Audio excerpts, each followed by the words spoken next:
Capítulo 1073 de One Piece, Miss Buckingham Stussy. Tenemos el volumen 29 del Viaje sin emociones del Germa, titulado El ganador del premio Ibel de la Paz por desarrollar el GP Flower, una flor que nace de la pólvora. Y seguimos con esta mini historia dentro de la mini historia del Germa acerca de Mats y de Vegapunk. Y pues parece que Vegapunk está haciendo un video, está teniendo una transmisión con un Dendenmushi y lo que parece ser una cámara, un dispositivo, y detrás pues dos tanques enemigos tratando de dispararse sin éxito porque la pólvora fue convertida en flores, provocando que los disparos pues llenen de flores todo el lugar, algo que evidentemente sorprende a los soldados y también a los otros miembros de Mats, que ven como con horror o con desagrado las creaciones de Vegapunk, donde vemos un imperante deseo de Vegapunk de ayudar a la humanidad. Otra vez nos vuelven a mostrar el humanismo de este personaje y parece ser el único científico, Stussy no aparece en este capítulo, en esta mini historia, parece ser el único científico que está interesado en ayudar realmente a la humanidad y que va de acuerdo con el título de Mats, a pesar de que Dufelt y los otros miembros pues solo utilizan ese nombre como presentación. Realmente Vegapunk le da un sentido y dignifica el nombre de científicos que quieren ayudar a la humanidad.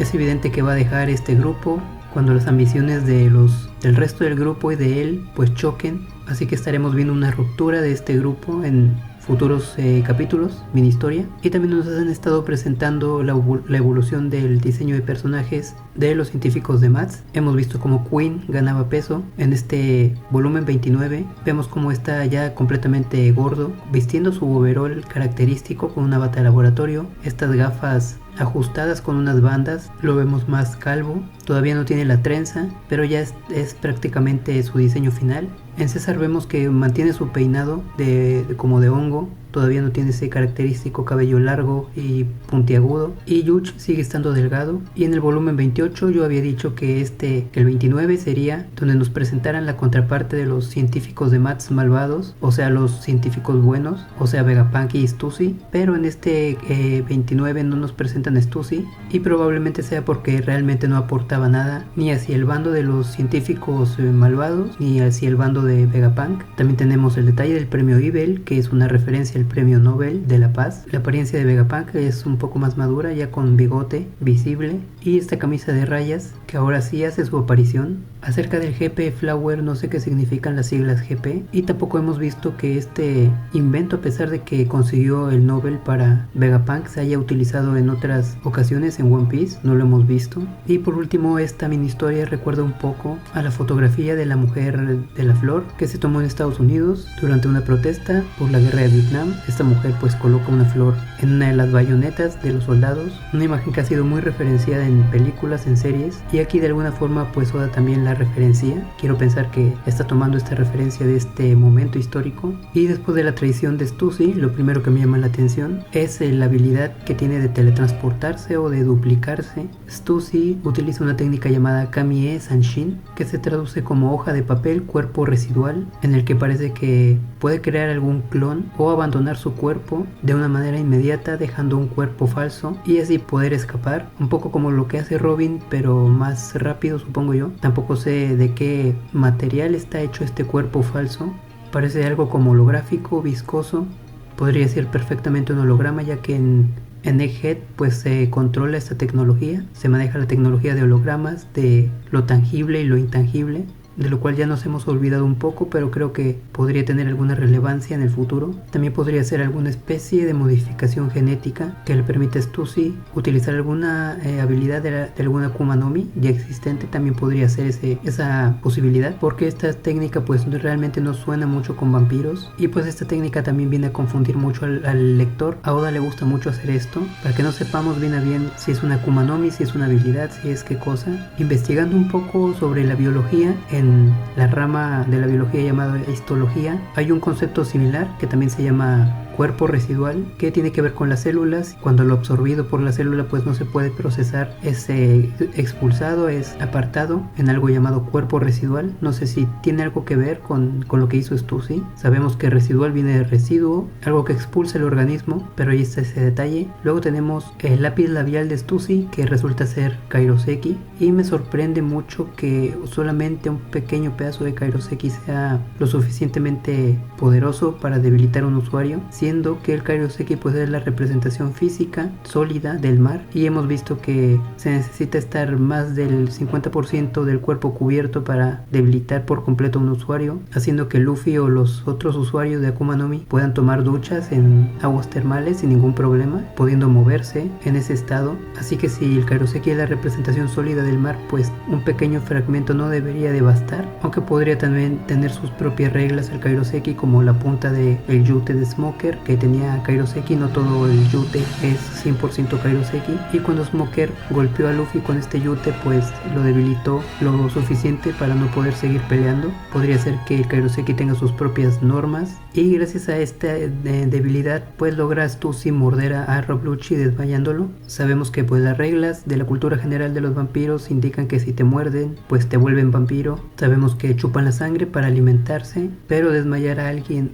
por medio de una mordida pues nunca lo he visto. Quizás Stussy lo que hace es que en cuestión de segundos chupa toda la sangre de la víctima o una gran cantidad de sangre, y de esta forma pues inmoviliza el cuerpo. Sabemos que cuando se dona sangre pues una persona termina debilitada, por lo que le tienen que dar galletas o azúcares para recuperar un poco la energía. Así que si exageramos un poco utilizando la técnica del shonen, pues podría ser que la mordida sea chupar la sangre de la víctima y de esta forma noquearlo.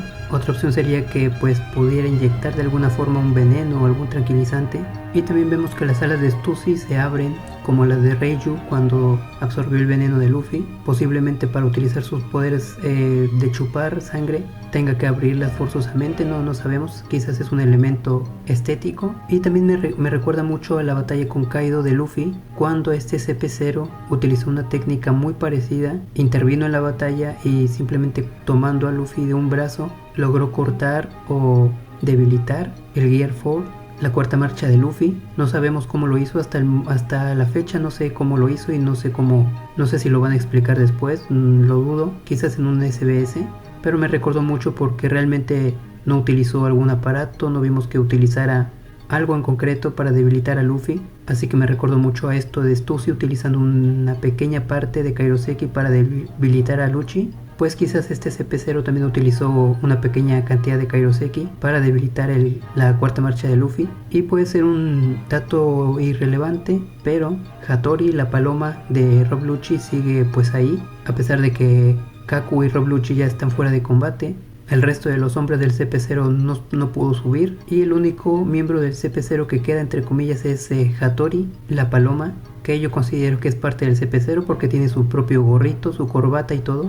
Inclusive recuerdo que tenía máscara también. Así que Hattori podría, si se aprovecha bien, ser un elemento que nos dé alguna sorpresa más adelante. Otra cosa que me llama la atención después de el ajetreo y de confirmarse que Stussy era realmente esta ayuda, esta aliada de Vegapunk, vemos cómo se comunica con los satélites de Vegapunk, pero lo hace por medio de un Denden Mushi que tiene el símbolo del gobierno mundial en la parte de atrás. Puede ser un detalle sin importancia, pero me llamó la atención que utilizara un Denden Mushi del gobierno, a menos de que este Denden Mushi tenga alguna especie de tecnología que contacte con los Denden Mushi de Vegapunk, o podría ser que simplemente el símbolo del gobierno mundial sea algo así como una marca, como la marca Nike en los tenis, para identificar que esa posesión, ese teléfono, ese Denden Mushi pertenece a un agente del gobierno mundial, y realmente se puede comunicar pues con cualquier otro Denden Mushi, pero me llamó la atención. Luego tenemos el arribo de los Seraphim. Stussy no los puede detener porque no tiene el rango de jerarquía,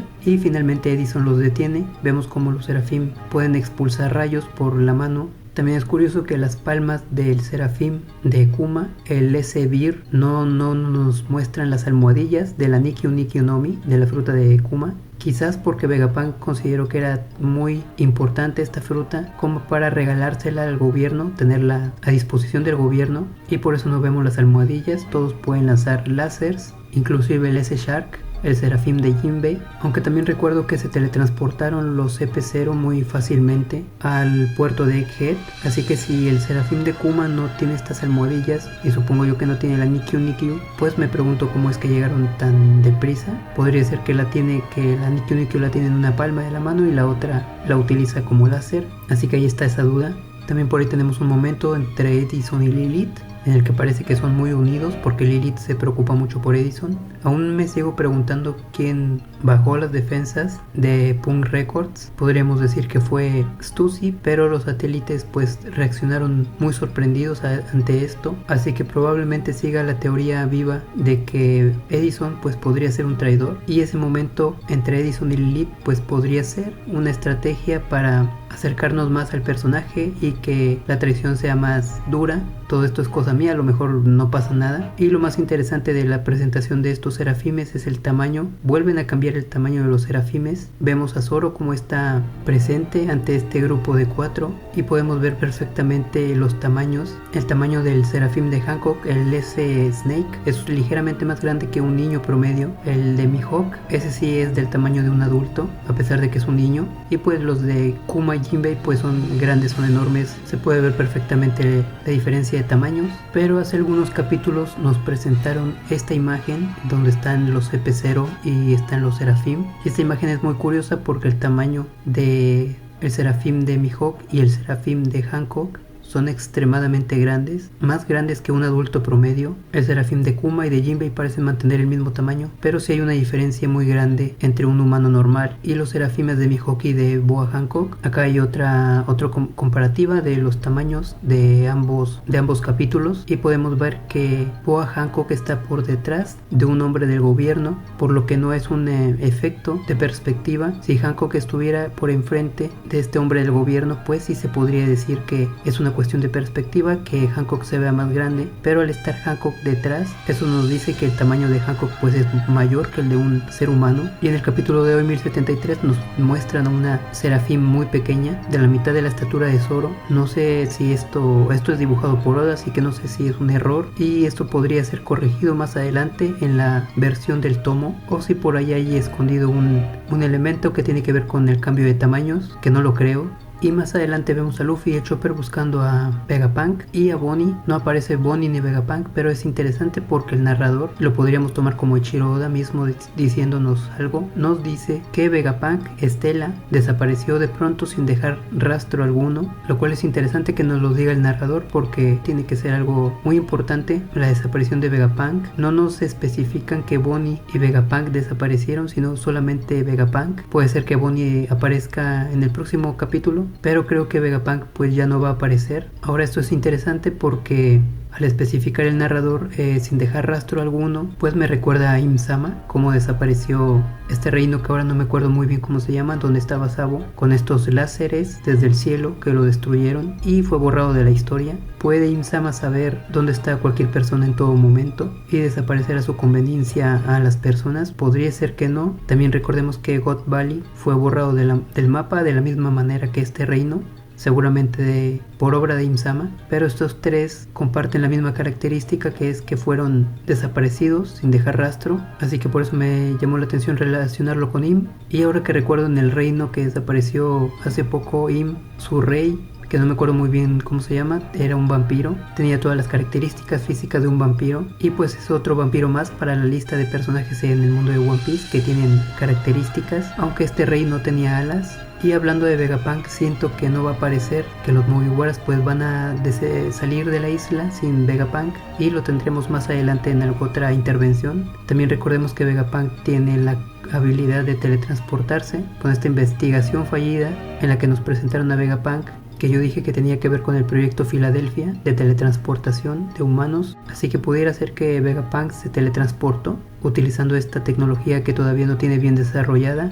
Podría ser una posibilidad, pero el misterio de su desaparición pues es muy interesante. Luego tenemos en Sphinx a Marco otra vez, que recién llega de la batalla de Wano, y los niños del lugar pues nos cuentan cómo la marina intervino para buscar el tesoro de Shirohige, que yo supongo que era simplemente el dinero que les mandaba Shirohige a los habitantes de Sphinx. Marco ya nos había hablado de esto, que su parte del tesoro no la gastaba, sino que la mandaba para este lugar. Pudiera ser que los aldeanos guarden aún muchos cofres con tesoros, y podría ser ese el tesoro que buscan, o podrían habérselo ya gastado todo, o una tercera opción sería que realmente les dejó una especie de tesoro especial por el que hay tantas personas buscándolo, como Stussy, Weevil y este personaje que me llama la atención llamado Ratil de la marina, que llega pues en actitud muy déspota, muy cruel, casi mata por ahí a una anciana, y me llama la atención que comparte características con Izumi, que también era otro comandante o autoridad de la marina, con el mismo gorro, con orejas de ratón, con los mismos bigotes, solamente que Ratil, este personaje del 1073, tiene los colmillos afilados y Nezumi no los tiene así.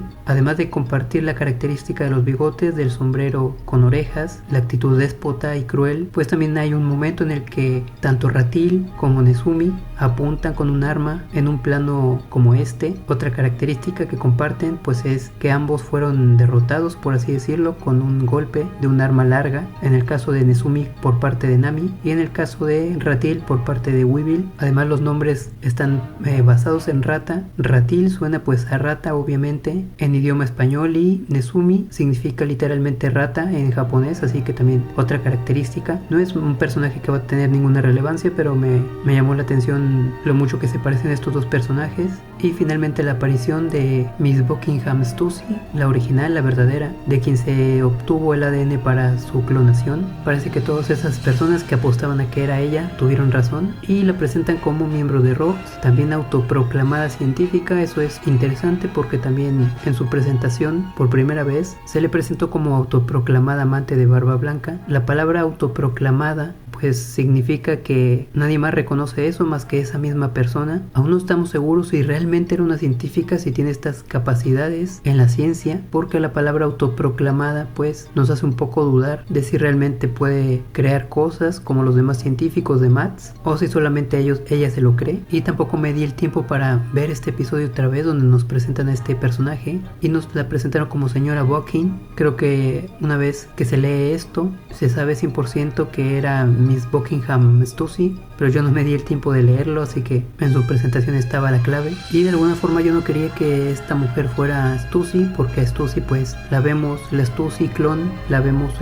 muy inteligente, muy fría, muy calculadora. Y por otra parte a la verdadera Miss Buckingham la vemos pues haciendo rabietas, la vemos comportándose como una persona infantil, inmadura. Pero podría ser que esta versión, este clon de Stussy, sea por así decirlo una versión bien de este personaje, una versión corregida por las enseñanzas de Vegapunk. Esta mujer, Miss Buckingham, la real, pues no tuvo muy buenas compañías, tuvo de compañeros a los ROX, así que ya tenía una influencia pues muy negativa, que es lógico que sea o que se comporte como una mujer inmadura por las compañías que ha tenido. Pero el clon de Stussy pues fue desarrollado por, supongo yo que por Vegapunk en persona, y Vegapunk pues pudo haberle dado las enseñanzas o las herramientas para que no terminara convertida en la mujer que ahora es la verdadera Stussy. Y esto nos abre pues la posibilidad de que Oda toque el tema de la problemática existencial que gira en torno a ser un clon o ser la versión verdadera, un poco como la película del Sexto Día, esta película con Arnold Schwarzenegger, donde pues nos presentan la trama de un clon y de su versión original, y pues esas preguntas sobre quién realmente es uno. Podría ser que Oda toque este tema por medio de la interacción de ambas Stussys. También me pregunto qué Stussy era la que apareció hace unas portadas atrás en la mini historia cuando nos presentaron a Maths. Estaba por ahí Stussy de espaldas con un arma entre las manos, y me pregunto si esa Stussy sería la verdadera o la clonación. Se podría decir que es la verdadera Stussy porque pues se veía joven, pero también podría ser la clon, ya que se podría manipular la edad y hacer que envejeciera más lentamente o simplemente que no envejeciera, así que también está esa duda. Y otra cosa es que nos presentan a Stussy como gorrona de Maths. Pues una persona gorrona es una persona que vive gratis de otros, por ejemplo sin pagar renta, comiendo gratis y tal. Esto nos dice que pues en Maths no era un miembro muy destacado, sino que estaba ahí solo por estar, así que por eso tengo en duda si realmente tiene capacidades científicas la verdadera Stussy. Y también tengo la duda de quién la puso ahí, ya que si está de gorrona en Maths, podría ser que una influencia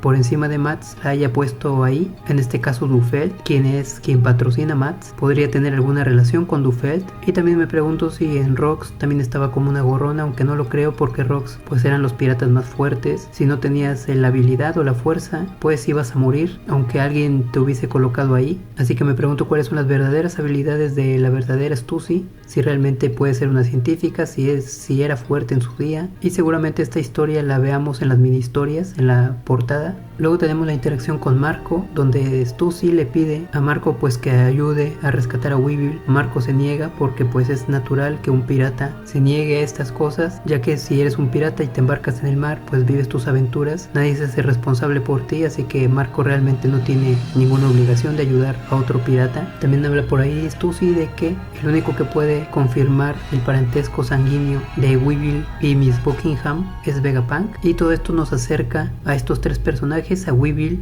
a Miss Buckingham y a Marco, con lo que está pasando en Egghead. Creo que en algún momento todo esto se va a juntar, y es interesante porque la isla a la que se supone que iban a ir los Mugiwaras, o que yo analicé hace varios capítulos, era la isla de Sphinx, y según mis cálculos en aquel entonces lo iría hacia el noreste, que según el minimapa pues es Elbaf. Kid, a la del medio oeste, que sería Hachinosu, donde en este momento están Garp y Stakovi, y los Mugiwaras se irían al sureste, que sería Sphinx. Luego resultó ir a una isla que no está ubicada por ahí en el mapa, y Kid resultó ir a Elbaf, pero podría ser que los Mugiwaras terminaran en Sphinx, y después de huir de Egghead podría ser su siguiente parada, otra vez con Marco. Eso nos permitiría, si es que Vegapunk llega a irse con ellos o llega a teletransportarse al Sony o alguna cosa, eso permitiría que Miss Buckingham tuviera esta interacción de preguntas con Vegapunk, y ambas, Stussy, la clon y la original, se encontraran. Sería interesante también ver eso.